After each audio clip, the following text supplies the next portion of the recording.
More on the leaked audio. Chief Secretary Augustine has claimed Warner Construction and Sanitation Limited has used the leaked audio as a ploy to demand payments from the current Tobago House of Assembly administration. During Friday's public briefing, Chief Secretary Augustine shared messages bearing the name Keon Warner.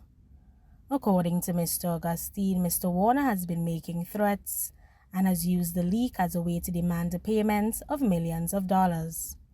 He said while payments were already made to WCSL, they have been demanding more money, though works undertaken are under investigation. I asked a mutual acquaintance with the contractor. I said, find out from this man what all of this is about. And he said, well, if you don't pay up, we will embarrass you. If you don't pay up, we will make sure that you have a difficult time. He is demanding $47 million in order to stop what he's doing. Mr. Augustine said WCSL sent invoices to the THA and these were signed off by an engineer who was fired. However, the projects are incomplete and the works do not match the WCSL's information. The Chief Secretary claimed threats were made to him.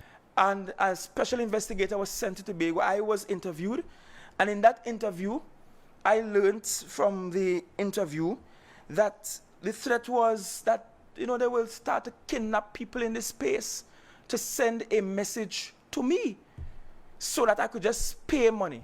Further revelations were made regarding threats to two other secretaries and others within the THA. We have had an engineer in works receive threats, serious threats, afraid to sleep home for months.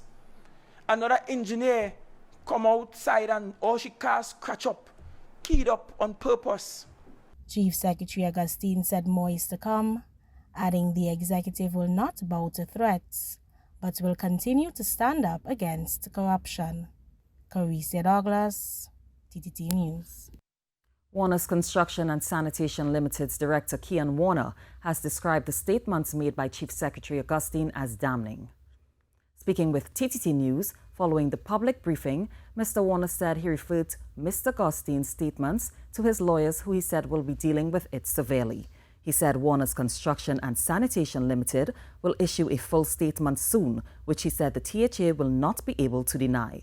Mr. Warner said WCSL paved the road with concrete instead of asphalt because there was an asphalt shortage and because of the topography of the road. He said this decision cost the company more. Mr. Warner stressed WCSL received no monies from the THA for works that were not done, adding that the process the THA is using to conduct the audit is flawed and wrong.